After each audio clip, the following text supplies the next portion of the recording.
Well, hi and welcome to Best Houses Australia. You know, I've published over 17 books on architecture and design, and I've also been in about 450 houses in Australia. And today I'm going to show you the most glamorous one I've ever seen.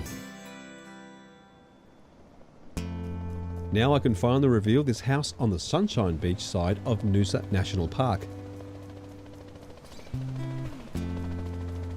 This is the most glamorous house I've ever seen.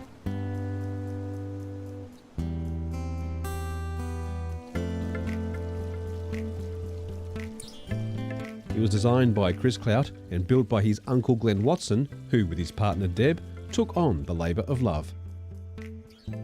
The results are, well, let the pictures tell the story.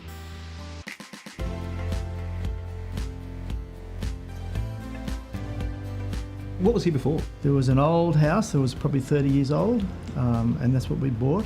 And I climbed up on the roof first, right up on the highest point, and had a look at the view, and I thought nobody else knows how good this is. The hero here is the view, and it's all blue. And very cleverly, everything you've done inside is kind of elements of blue, so that it doesn't subtract. From the moment you walk through the gate, I really wanted it to be all about the ocean and the view, and that's why we even kept the entry extremely simple, and it's a glass entry, and we didn't want anything to compete with the view. The view is the main character. The ocean, the coastline are the main characters in this house, and this house is about really honouring this location. You guys have got a bit of a story, haven't you? Because this house has a bigger meaning than just living here, hasn't it? Well, it does actually. This is the first project we've worked on together as a couple, but we go back a long way. We were childhood sweethearts. Wow. And Glenn was my first boyfriend when I was 12. Oh my goodness. And it took 44 years for us to reconnect.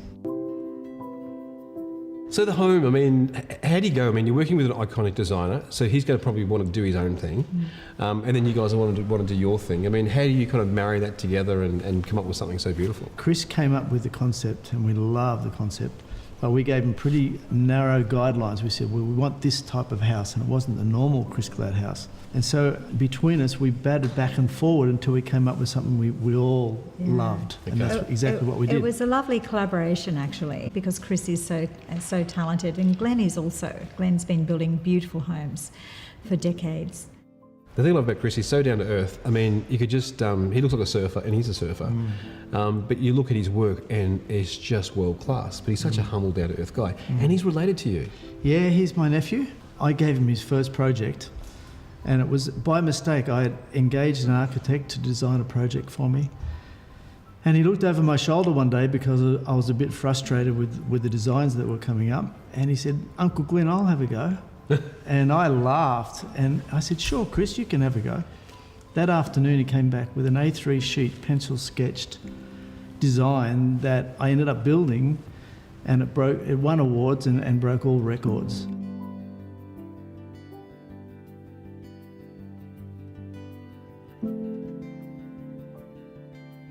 My travels through the Greek islands and inspiration to places like that, I really wanted to bring something like that to here.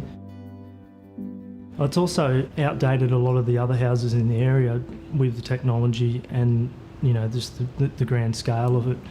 You know, the doors are 14 metres long by nearly 3 metres high that you can stack right out to the side of the house. So, you know, it's designed, the whole house was designed around those doors almost.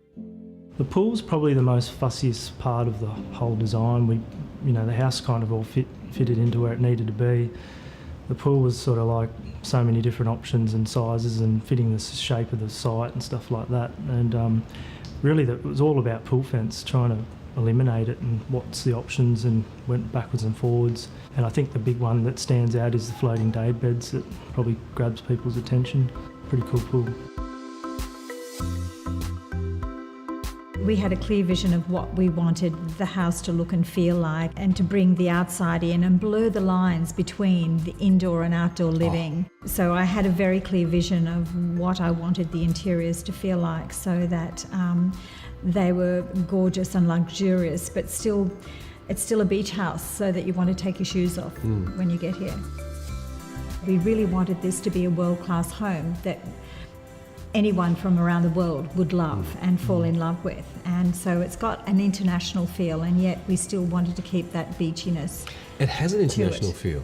It's like, it's Greek islands, it's That's Portofino. Yes, coastline of Spain, the Big Sur, California, all the places I've travelled to. Yes, yeah. And you've kind of married all those pieces together, and here we are in beautiful Noosa, That's which, it. in my opinion, is the most beautiful place on the planet. Oh, it is.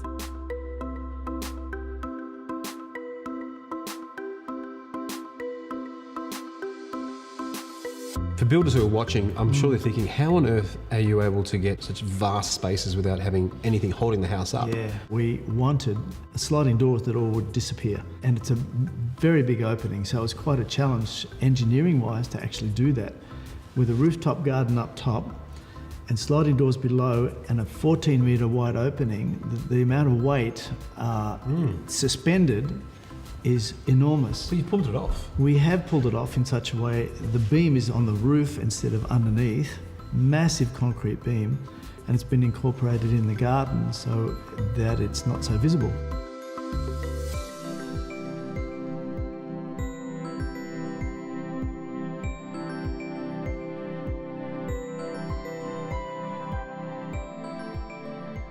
Where do you go from here? You're going to stay here? You're going to sell it? What are you going to do? Well, sadly, and it's going to be really difficult. It gets more and more difficult all the time, but we're selling it. We actually bought the site as a development site, and we've been building the house really for somebody else.